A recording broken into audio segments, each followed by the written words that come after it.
So what we're going to do is we're actually going to have 4 O's, and you can basically sort of see that these O's are slanted, and I show them to you with the cross section of the line that in the angle the O's are sort of facing, and it's in a 45-degree angle. So it's pretty important to have this because, well, cursive is all about the angle, and you can see the comparison that, you know, the first O was pretty straight, but the other is slanted, and that's sort of what makes cursive nice to look at, I feel. For A-G-O-M-B, firstly for A, we're going to have that little loop. Then for G, we have a long loop. And O, we leave it alone. Then Q, we have it the long loop as well, but sort of inverse. B, D, P. So we're going to be doing the blues now, and these also follow the similar pattern. Like I said, I'm going to be sort of showing you that there's a base to the letters, and this is the loops, the long loops, and you sort of see very similar loops. Those two are just basically the inverse of each other. And then for the P, you see that it's basically upside down, and with the red I'll show you that you just need to add these little U shapes onto the letters, and that's how you get B, D, and P. But you definitely will be connecting those two together when you are writing them in person. And lastly, we move on to the pinks, where we're going to be looking at H, M, N, U, W, and Y. Now, these are really easy because they're basically a U-shape base. So that first yellow one was an O-shaped base, second one was the long loops, and now the pink, thirdly, are the loops, and either the U shape is upside down, sort of looking like an N, or the U shape looks like an actual U. And now with the red, I'm going to be showing you how to actually put the side character in. You're sort of going to do like a candy cane shape for these, and then the W, and lastly we have the Y, which is another long loop, but it's the other way around, inverse. Now I'm going to show you some things that there could be adjustments. B, D, K, L, and R, S. There could be variations in how you write it. So firstly, for the B, you can write the B in that first way that I just showed you, or it can be this second, more loopy way, and it's actually more towards the cursive side, that right-handed one. Like I said, this is all preference. You can make the D a loopy D, or you can make that loop sort of disappear and be like that straight shape, and there's that difference between the two. You'll see that that left one has the big loop, but the right one you sort of go up and down straight, and you know, keeping it consistent is really important once you decide which one that you want to use. Then for the K, it's very similar for it, as we want to decide whether we want the loop or whether we want it to be straight, just like the D. So you see what pattern I'm sort of showing here. You can do the R with that loop on the very top left, or you can forego the loop and just do a straight down R with the pointy edges. And those two are really different depending on which one you choose. So after choosing which R you want to do, the S is also pretty different. You can do the loopy S with the double loops, or you can just do a plain triangular sort of shaped S. And they both can be written fluidly. You know, that's sort of the pro of writing in cursive. Now I'll show you a little bit of what the different variation looks like in an actual word. First, we can start with the letter B. You can write sort of more closer to that B letter and have that little U shape right next to the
loops, you can actually have more narrow loops where you see that, you know, the white space isn't that prominent versus a more wider, more bubbly look for the loops.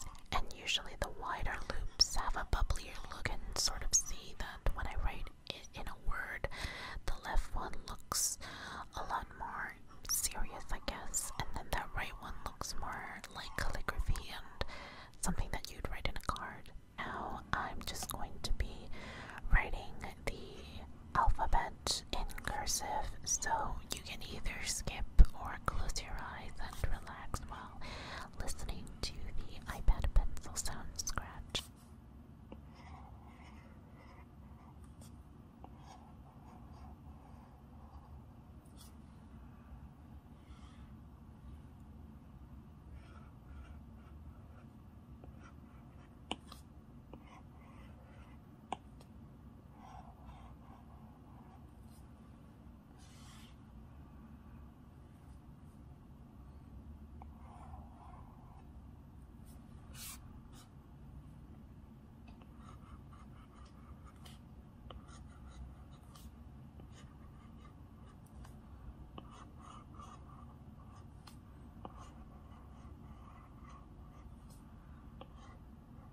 that's different about normal letters in cursive, and as you can see, there are these connectors that are really important for cursive, and I'll sort of show you what these connectors look like.